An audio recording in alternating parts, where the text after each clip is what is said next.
नमस्कार, मैं हिमांशु जर्नलिस्ट। आप देख रहे हैं prime time with Himanshu journalist. देखिए दोस्तों, बिहार का चुनाव प्रचार पूरी तरीके से थम गया है। दूसरे चरण की जो वोटिंग है, कल मतलब 11 नवंबर को वोटिंग होने वाली है और वोटिंग के दौरान सभी राजनीतिक दल एक्टिव मोड में है और सभी राजनीतिक दल ये देख रहे हैं कहीं बूथ कैप्चरिंग तो नहीं हो रही है। बीजेपी लगातार आरोप लगाती है कि आरजेडी के जो लवर्स हैं वो बूथ कैप्चरिंग कर सकते हैं, आरजेडी के गुंडे बूथ कैप्चरिंग कर सकते हैं। वहीं आरजेडी आरोप लगा रही है कि बीजेपी चुनाव में धांधली कर सकती है, स्टिंग रूम में जाकर फर्जी मतदान कर सकती है, बीजेपी के नेता इस चुनाव को प्रभावित कर सकते हैं। ये लगातार आरोप प्रत्यारोप का दौर शुरू हो गया। लेकिन बिहार का चुनाव प्रचार पूरी तरीके से थम गया और उस चुनाव प्रचार के दौरान प्रधानमंत्री नरेंद्र मोदी के साथ नीतीश कुमार नहीं दिखे, जिसको लेकर लगातार राहुल गांधी हो या तेजस्वी यादव हो, सरकार के साथ साथ नीतीश कुमार के ऊपर भी टिप्पणी कर रहे थे कि एनडीए के अंदर सब कुछ सही नहीं है। जबकि बीजेपी और उसके साथी लगातार यही कहते आए हैं कि एनडीए के अंदर सब कुछ सही है। और इसका जवाब देते हुए बिहार भाजपा के प्रभारी चुनाव धर्मेंद्र प्रधान ने कहा कि हमारी एक रणनीति थी कि प्रधानमंत्री और मुख्यमंत्री एक साथ चुनाव प्रचार नहीं करेंगे, हम एक जगह फोकस ना करके बिहार के हर एक कोने में हम फोकस करेंगे।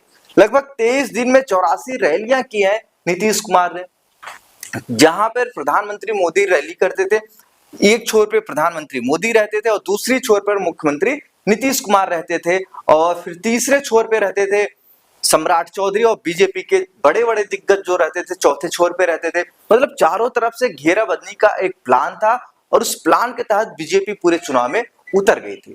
अब बात कर लेते हैं बिहार के युवा नेता और आरजेडी के बड़े चेहरे तेजस्वी यादव की। तेजस्वी यादव ये कह दिए हैं कि 18 नवंबर को आरजेडी की सरकार के रूप में मैं मुख्यमंत्री पद की शपथ लूंगा। आपको शपथ में आना है और शपथ में पूरे धूमधाम से आपको आना है क्योंकि आपके भैया की सरकार आ रही है। ये तेजस्वी यादव कह रहे हैं और वहीं उनके भाई तेज प्रताप कह रहे हैं कि ये ओवर कॉन्फिडेंस है।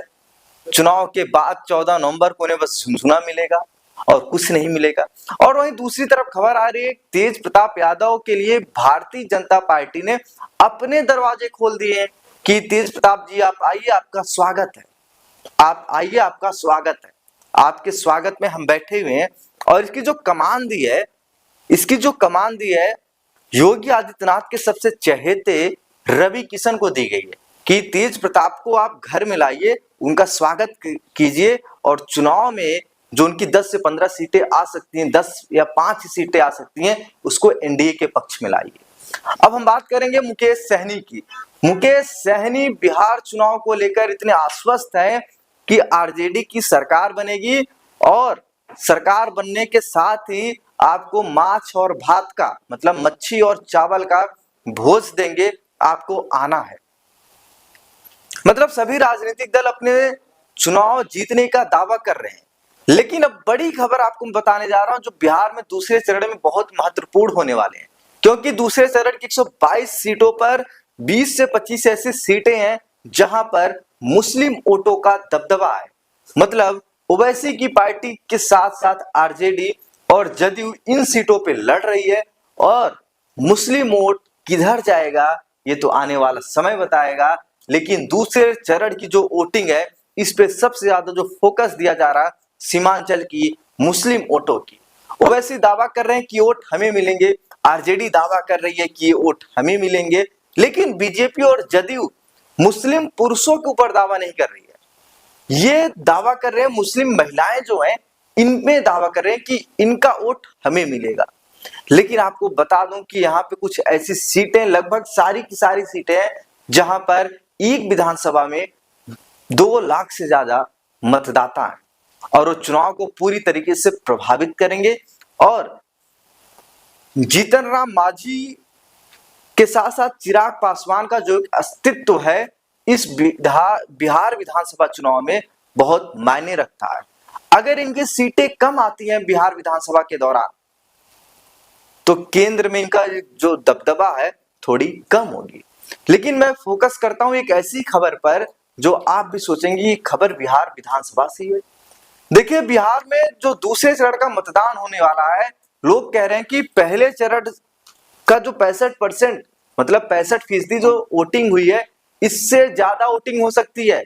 लगभग 70% के करीब यहाँ पर वोटिंग हो सकती है दूसरे चरण में। महिलाओं के साथ साथ पुरुष भी निकलेंगे, लेकिन इन सब चुनाव को प्रभावित करेंगे आरजेडी के जो शराब बैन हटाने का जो वादा है, जो उस पर समीक्षा बैठक करने की वादा है, ये बहुत प्रभावित करने वाला है। क्योंकि महिलाएं आरजेडी से कट सकती हैं, क्योंकि जैसे नीतीश कुमार ने शराब बैन किया था, उसके बाद बिहार में नीतीश कुमार की सरकार लगातार आती रहती है, क्योंकि महिलाएं जो हैं इससे खुश हैं और इसके बाद वो नीतीश कुमार पर अपना प्यार बरसाती हैं। तो दोस्तों दूसरे चरण के चुनाव में कितना वोटिंग होगा, ये तो कल शाम को ही पता चलेगा। तब तक के लिए धन्यवाद।